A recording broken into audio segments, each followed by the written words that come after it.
Assalamualaikum warahmatullahi wabarakatuh. Perkenalkan, nama saya Dela Setiana dari kelas 3 BPAP, NIM-nya 2241104036061. Di sini saya akan menjelaskan tentang potret masyarakat Jawa Tengah bagian barat selatan atau Banyumas pra-Islam. Yang pertama yaitu kehidupan sosial politik. Alur Majapahit yang kemudian membentuk Banyumas bisa ditelusuri pada sejarah berdirinya Kadipaten Wirasaba 1 abad 15. Sementara jalur kerajaan Pajajaran dapat ditemukan pada sejarah berdirinya Kadipaten Pasir Luhur abad 14 sampai 15. Dari keempat putra Sri Prabu Linggawastu, sosok Raden Harya Banyak Catra Lutung Kasarung atau Kamdaka menjadi identitas penting sebagai alat penghubung silsilah Kadipaten Pasir Luhur wilayah barat Purwokerto dengan kerajaan Pajajaran. Kerajaan-kerajaan disebut adalah 1. Kerajaan Galuh Rahyan berlokasi di Brebes, beribu kota di Medang, Pangramesan.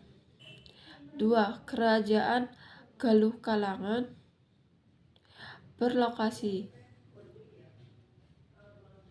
di Raban, beribu kota di Medang, Pangramesan.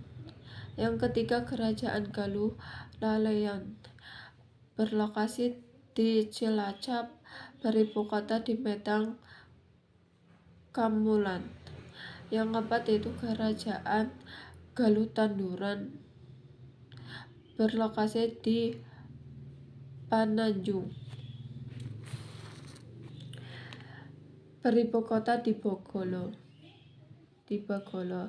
Yang kelima yaitu kerajaan Galuh Kumara berlokasi di Tegal, beribu kota di Medang Kamulian.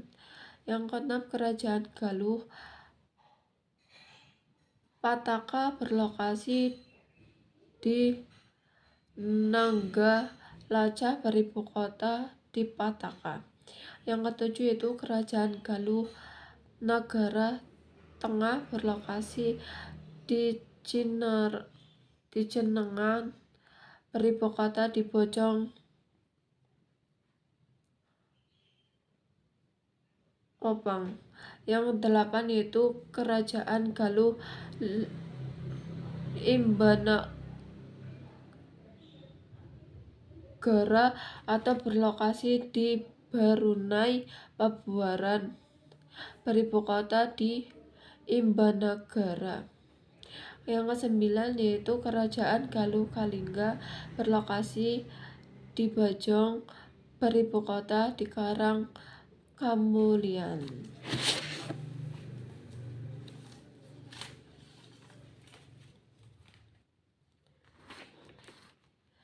Seiring dengan semakin melemahnya kekuasaan kerajaan Tarumanegara pada tahun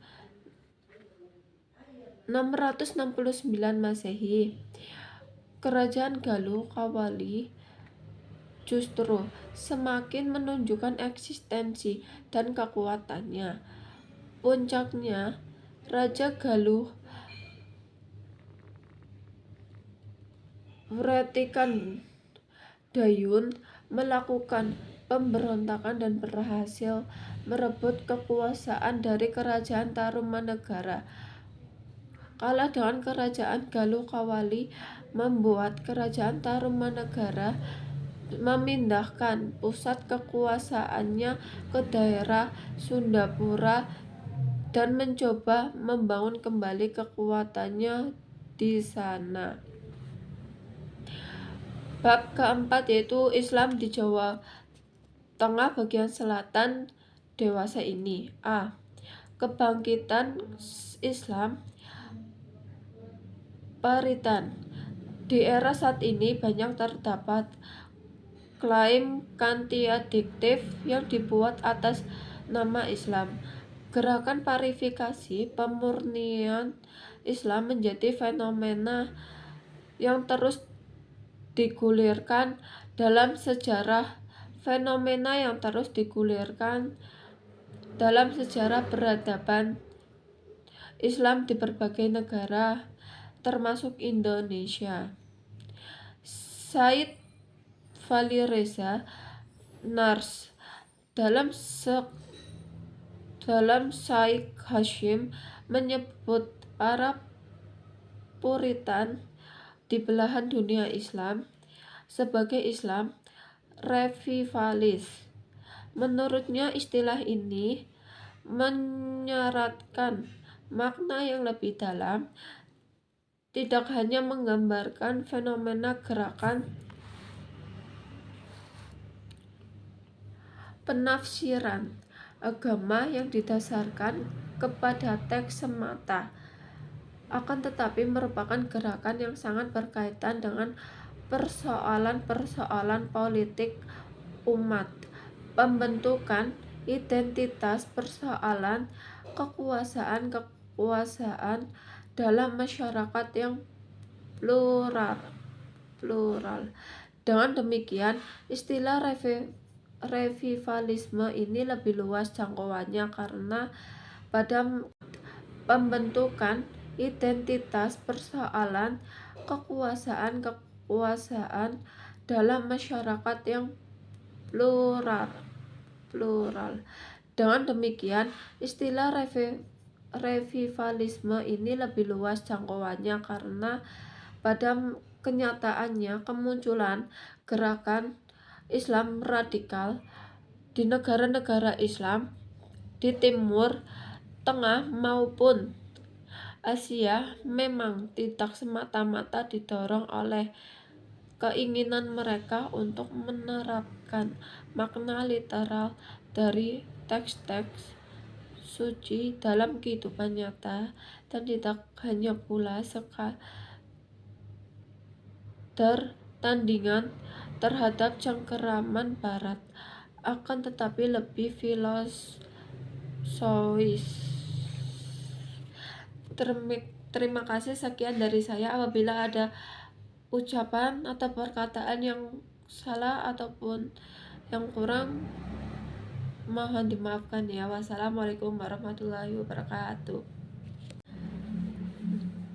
Dalam sejarah gerakan Islam Puritan global ditunjukkan oleh Ibnu Taimiyah dan Muhammad bin Abdul Wahhab. Gerakan-gerakan tersebut mengobsesikan secara romantik adanya persatuan Islam atas dasar penyeragaman konsep teologis akan kemurnian keyakinan berketuhanan. Oleh karenanya, di dalam sistem budaya kelompok sosial Islam Puritan antara lain berusaha menjauhkan tradisi sinkretis yang mengandung takhayul, bidah, dan khurafat seperti selamatan,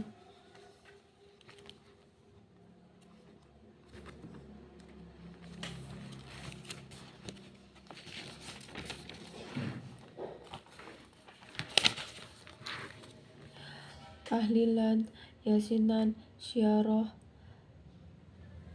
metik, tedun, wayangan, golek dina, sesaji, ngalap berkah, cari dukun, dan sebagainya. Islam Puritan sering dianggap tidak mempertimbangkan proses asimilasi dan akulturasi adat dan kepercayaan setempat. Akibatnya, banyak kalangan yang berpandangan bahwa Islam Puritan terinspirasi oleh Wahhabisme yang sangat gencar melawan semua bentuk apresiasi terhadap adat dan tradisi lokal. Persoalan yang mengganggu adalah segala hal yang diamalkan oleh kaum Puritan akan dijustifikasi dan dilegitimasi sebagai hukum Tuhan yang bersifat mutlak. Absolutisme tidak bisa ditawar-tawar lagi. 1. Berkembangnya majelis tafsir Al-Quran di Banyumas pasca reformasi di negara ini, yaitu pada tahun 1998 banyak bermunculan gerakan keagamaan baik tingkat nasional maupun lokal. Terima kasih. Wassalamualaikum warahmatullahi wabarakatuh.